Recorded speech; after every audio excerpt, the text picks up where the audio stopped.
Om Shanti. Welcome to आपके अपने channel meditation lamp, जिसे आप अपनी आत्मा को परमात्मा के ज्ञान खजाने से भरपूर करने के लिए और अपनी इस आध्यात्मिक यात्रा की उन्नति के लिए चैनल से जुड़ सकते हैं। अभी अव्यक्त मुरली सीरीज चल रही है, जिसमें 1974 की मुरलीज को हम लोग स्टडी कर रहे हैं और आज 3 फरवरी 3 फेब 1974 की मुरली हमारे सामने है, जिसका टाइटल है उपराम वृत्ति व ज्वाला रूप के दृढ़ संकल्प से विनाश का कार्य संपन्न करो। तो शिव भगवान वाच बाबा ने क्या कहा कि बाप समान सदा अपने को आकारी व निराकारी अनुभव करते रहने से इस पतित तन और इस पुरानी दुनिया से उपराम हो जाएंगे। कि आप क्या अनुभव करते रहो, आकारी या फिर निराकारी। आकारी में हम किसका अनुभव कर सकते हैं? अपने फरिश्ते स्वरूप का, क्योंकि फरिश्ता आकार है, वो साकार होता है। जो ये देह इस धरा पर जो हमने ये लिया हुआ, ये 5 तत्वों से बनी हुई दुनिया, यहाँ पे होते हैं आपके साकार स्वरूप। आकारी में जो है आपका लाइट का स्वरूप काउंट हो जाता है, और निराकारी में तो फिर कोई भी एक तरीके से ना स्थूल देह ना सूक्ष्म देह, यहाँ पर हो जाता है पॉइंट ऑफ लाइट, ज्योति बिंदु। तो ऐसा करने से आप इस पुरानी पतित दुनिया से उपराम की या तो सूक्ष्म वतन पहुंच जाओ या आप सीधा परम धाम पहुंच जाओ। आप इस दुनिया में रहते ही क्यों हो? रहते हो तभी ये सारी चीजें सामने आती हैं। ठीक है, तो दूसरा पॉइंट है, आपकी बेहद की उपराम वृत्ति अर्थात वैराग्य वृत्ति ही विश्व की आत्माओं में अल्पकाल के सुख से वैराग्य उत्पन्न करेगी, और इस वैराग्य के बाद ही समाप्ति होगी। क्योंकि जब तक आत्माओं के अंदर वैराग्य वृत्ति नहीं उत्पन्न होती, तब तक उनको ये दुनिया बहुत अच्छी लग रही है और अच्छी लगेगी।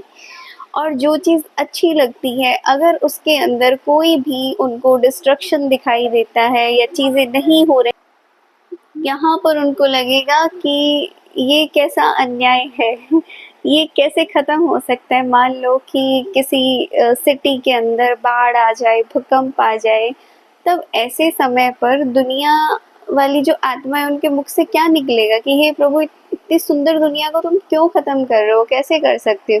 कि तुम बाबा ने एक अव्यक्त संदेश के अंदर ये कहा है कि हर आत्मा एकदम वैरागी होकर अपने मुख से स्वयं पुकारेगी कि परमात्मा, हे भगवान, अल्लाह जो भी है, गॉड, ये धरती, ये दुनिया अब रहने लायक नहीं बची है, इसे खत्म करो।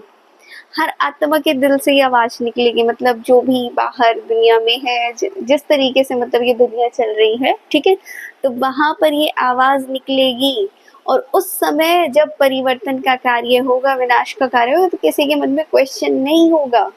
अगर अभी कर दिया जाए, हालांकि वैराग्य वृत्ति आ गई है और कुछ परसेंटेज अभी भी बचा हुआ है, तो अभी भी नहीं कर सकते, और उनको सुख से वैराग्य आ जाए ना, तब उसके बाद समाप्ति। और ये समाप्ति का वैसे समय बिल्कुल पिन पॉइंट पे खड़े हैं हम। नेक्स्ट कि अब शंकर समान ज्वाला रूप बनकर प्रज्वलित की हुई विनाश की ज्वाला को संपन्न करना है। कि विनाश की ज्वाला प्रकट तो हो चुकी है, लेकिन अब इसको फुल फोर्स, मतलब एक होना चाहिए ना कि जब यज्ञ के अंदर भी आहुति दी जाती है, पहले वो आंच धीमी धीमी धीमी होती है, यज्ञ अग्नि, और फिर वो अंत में जब सारी सामग्री डालकर स्वाहा, तो वो खूब तेज आंच पकड़ता है और उसके अंदर तो कुछ भी जला सकती है वो। तो वही काम अब आपको करना है कि अपना योग स्वरूप इतना जो है संपन्न बनाओ, हर कोई एकदम संपूर्ण हो जाओ अपनी योग अवस्था में।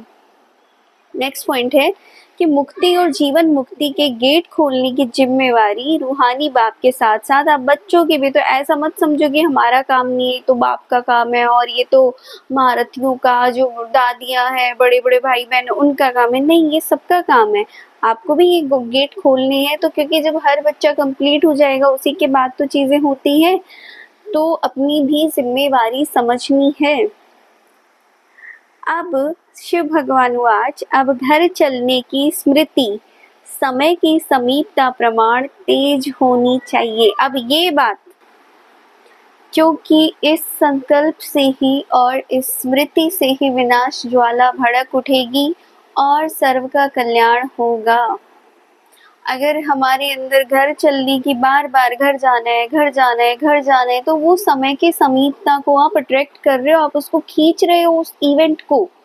और यही संकल्प क्या करेगा, इसी स्मृति से जो ये विनाश की ज्वाला ये भड़क उठेगी, और जब ये भड़केगी तो क्या होगा, एक का कल्याण थोड़ी ना होना है। वो कहावत है कि बाबा मुरलियों में यूज करते हैं ना, चढ़ती कला तेरे बहाने सर्व का भला। तो जब चढ़ती कला आपकी हो रही है ना, तो उसके बहाने से सबका ही भला हो रहा है। ये प्रकृति भी चढ़ती कला में आएगी, अपने सुंदर स्वरूप में आएगी, ये दुनिया अपने सुंदर स्वरूप में आएगी। एक धर्म, एक राज्य, एक भाषा, तो सब कुछ एक मत हो जाएगा। तो उसके हिसाब से सबका ही भला होगा। जो भी जितनी भी आत्माएं हैं, दुखी हैं, परेशान हैं, और मतलब बस कि उनके लिए ये हो गया है कि भगवान बुला ले। अब तो बहुत सारी आत्माएं तो ऐसी हैं, तो ये सबका कल्याण है। विनाशकारियों को कल्याणकारी आत्माओं के संकल्प के इशारे का सहयोग चाहिए कि ये जो विनाश के निमित्त बनी हुई आत्माएं हैं, ठीक है, वो अलग अलग रूपों से बनेगी। कोई किसी के निर्णय से डिसीजन मेकिंग ऐसी लेंगे कि आपस में युद्ध भड़क रहा है, इतनी टेंशन दो देशों के बीच में जो लीडर्स हैं बड़े बड़े क्रिएट कर देगी, ठीक है। कहीं परमाणु युद्ध, ये सारा क्या खेल है, बुद्धि का ही तो है कि एक बार किसी का दिमाग घूमा या फिरा और उसने कोई ऐसा गलत स्टेप उठा दिया, तो उसके बाद एक के बाद एक के बाद एक के बाद कर करके सारी कंट्रीज इन्वॉल्व हो जाएंगी। कभी सेकेंड वर्ल्ड वॉर के बारे में पढ़ना थोड़ा, अगर किसी को समय हो तो, नहीं तो रहने दीजिए, दुनियावी बातों में कुछ नहीं। वहां पे ऐसे ही हुआ था, एक कंट्री के चक्कर में सारे के सारे इन्वॉल्व हो गए थे युद्ध के अंदर। तो ऐसे ही अब इस समय पर होगा। तो ये जो आत्माएं हैं ना, कल्याणकारी आत्माओं के संकल्प का इशारा। अब कल्याणकारी आत्माओं का संकल्प वही क्या होगा कि घर जाना है, समय की समीपता, संपूर्णता को प्राप्त करना, ये सारे जो संकल्प होंगे, ये एक तरीके से इशारा होगा उनको कि हाँ भाई कंप्लीट हो चुकी है ये आत्माएं। और इस इशारे से ही मतलब उनको सहयोग चाहिए, मिल गया सहयोग, तो वो काम और वो खेल विनाश का शुरू हो जाएगा। अभी भी पिन पॉइंट पे रुका हुआ है, क्योंकि कुछ एक आत्माएं हैं जिनका रोल है जो आगे चलकर नई दुनिया के निमित्त बनना है। वो थोड़ा सा कंप्लीशन में जरा सा मार्जिन बचा हुआ है, जैसे ही वो पूरा होगा तुरंत ये खेल शुरू हो जाएगा। तो ये थी आज की मुरली। जो भी चैनल पे नए आए हैं, चैनल को लाइक शेयर सब्सक्राइब कर सकते हैं। जैसे प्यार बांटने से बढ़ता है, तो ज्ञान भी बांटने से बढ़ता है।